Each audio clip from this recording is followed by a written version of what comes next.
Nicolás Maduro, acusó al gobierno de Colombia de usar la removilización de disidentes de las FARC en una maniobra para empezar un conflicto militar entre ambos países y declaró una alerta en la frontera binacional de 2.200 kilómetros, desde que asumió el poder tras la muerte del líder socialista Hugo Chávez en 2013. El mandatario venezolano hace frecuentes denuncias sobre planes de Estados Unidos y sus aliados regionales, entre ellos Colombia, para derrocarlo, asesinarlo o desencadenar hechos de violencia en la zona fronteriza.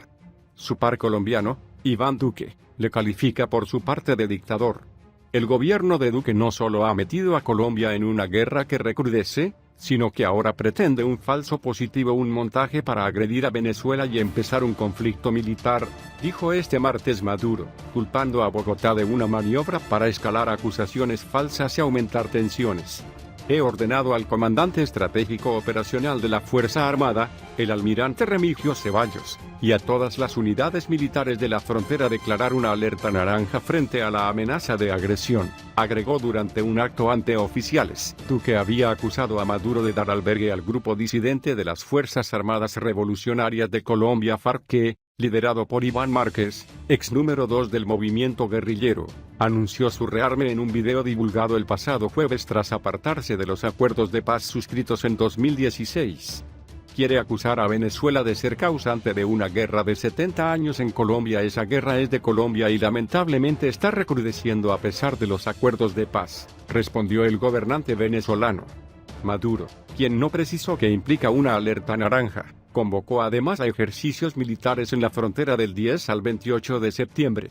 Ya en mayo de este año había ordenado a la Fuerza Armada ponerse en máxima alerta ante una posible escalada militar, después de que Colombia acusara a Venezuela de ser refugio de 1 millar de combatientes de la guerrilla del Ejército de Liberación Nacional, ELN.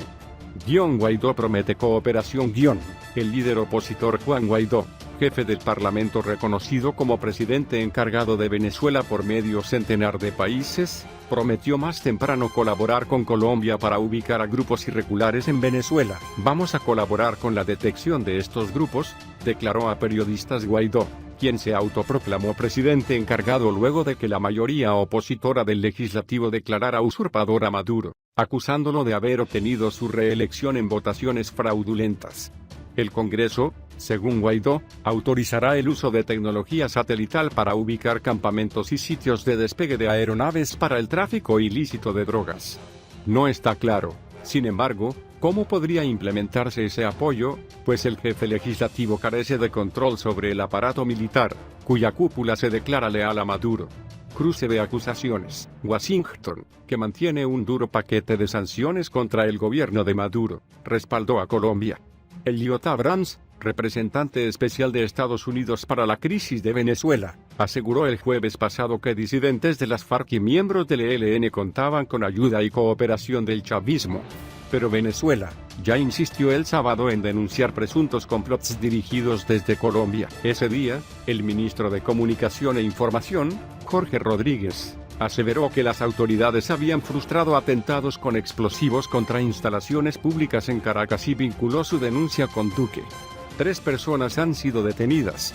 La especialista en asuntos militares Rocío San Miguel comentó a la AFP que Maduro debe explicar el alcance de la alerta emitida. San Miguel considera que la principal amenaza de seguridad para Venezuela es la presencia de guerrilla y crimen organizado con epicentro de actuación en su territorio. La dictadura chavista retiró toneladas de las bóvedas para venderlas en el exterior y sortear sanciones de los Estados Unidos. Se trata de la más baja tenencia de oro de Venezuela en 75 años. El valor de las reservas de oro del Banco Central de Venezuela BCV cayó en $1.000 millones en 6 meses, según los datos a junio que difundió el emisor venezolano esta semana. Las reservas que están en barras de oro equivalen a unos $4.620 millones. De acuerdo a los balances financieros del primer semestre del 2019, un monto 18,5% menor a los $5.669 millones en lingotes que mantenía el central en sus bóvedas al término de 2018. Se trata de la más baja tenencia de oro de Venezuela en 75 años, según los datos del banco. La caída en el valor de las reservas coincide con las denuncias sobre el retiro de oro de las bóvedas del ente emisor por parte del oficialismo para presuntamente venderlo en el exterior. En medio de las sanciones financieras que impuso Estados Unidos al régimen del mandatario Nicolás Maduro, en el primer semestre de este año, unas 26,36 toneladas de oro de máxima pureza dejaron de pertenecer a las reservas del Banco Central, de acuerdo a las notas de los balances financieros del emisor. El informe indica que el organismo ahora cuenta con unas 102,40 toneladas de oro monetario, pero un tercio de ellas está en el Banco de Inglaterra y funcionarios del gobierno han denunciado que no han conseguido repatriar los lingotes por las sanciones. El Banco Central valuó sus reservas en $1.278,97 la onza en junio, un precio 2% mayor al de diciembre de 2018, cuando cada onza se valoraba en $1.248,12. El año pasado, el régimen de Maduro comenzó a exportar oro de los mineros a Turquía por primera vez y a la par vendió parte de los lingotes de máxima pureza. En el último semestre de 2018 ya había reducido las reservas de oro monetario en otros 1.000 millones de dólares, de acuerdo con los datos oficiales. Pese a las presiones de la administración de Donald Trump a compradores internacionales de oro y las sanciones que impuso al BCV, entre marzo y abril salieron de las bóvedas del banco más de 16 toneladas con destino desconocido, según diputados y funcionarios del gobierno de Maduro. Dos fuentes oficiales indicaron hace unos días que dentro del ente emisor se han iniciado en agosto nuevas movilizaciones de oro, sin precisar el volumen de las barras que podrían salir de las reservas.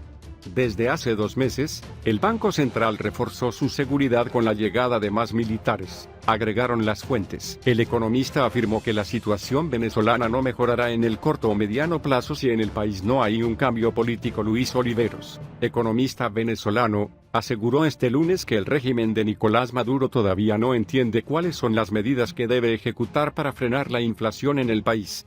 Venezuela tiene una economía empobrecida que se dolariza a pasos agigantados. El régimen no tiene credibilidad y sigue con los errores del pasado, dijo en una entrevista con el periodista César Miguel Rondón. Indicó que en 2019 se registrará una inflación mucho menor en comparación con la de 2018, año en que se ubicó en 2 millones%, según datos de la Asamblea Nacional. El índice de inflación puede cerrar en 8.000%, aseguró Oliveros. Sin embargo, dijo que es extremadamente alto si se compara con las cifras registradas en el resto del mundo.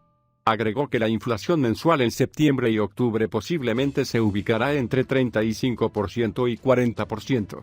El economista enfatizó que el régimen de Maduro mantiene una política económica enfocada en dejar sin efectivo a la banca aumentando el encaje legal. Eso generó algún tipo de estabilidad cambiaria de inflacionaria por muy poco tiempo. Ahora, cada vez que PSA o cualquier ministerio necesite pagarle a sus proveedores, automáticamente tendremos saltos e inestabilidad en la tasa cambiaria, explicó. Oliveros manifestó que la situación no va a mejorar en el corto o mediano plazo si no hay un cambio político. Además, criticó que el régimen de Maduro prometa nuevamente mayor producción petrolera y estabilidad económica para el 2020. Prometer un incremento de producción petrolera de Venezuela y bienestar económico es lo mismo que han prometido cuando Maduro llegó al poder, recordó. Segundo semestre de 2019, mayor impacto. Oliveros afirmó que en el segundo semestre de 2019 habrá mayor impacto negativo en la economía venezolana. A esta situación se le sumará el efecto que tendrán las sanciones que recientemente amplió el gobierno de Estados Unidos en contra del régimen chavista. Es imposible pensar en una recuperación económica, señaló.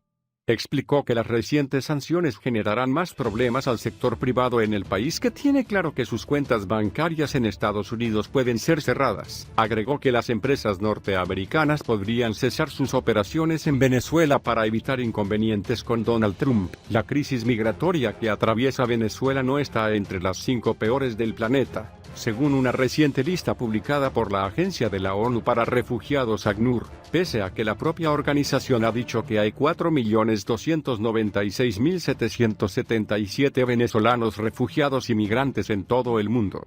Pronósticos de la Organización de Estados Americanos OEA indican que de no solucionarse la crisis política y humanitaria que padece Venezuela, el próximo año la cifra podría acercarse a los 8 millones de venezolanos exiliados. El video de ACNUR publicado en Twitter muestra Somalia en quinto lugar con 949.000 refugiados. En cuarto lugar Myanmar, con 1,1 millones.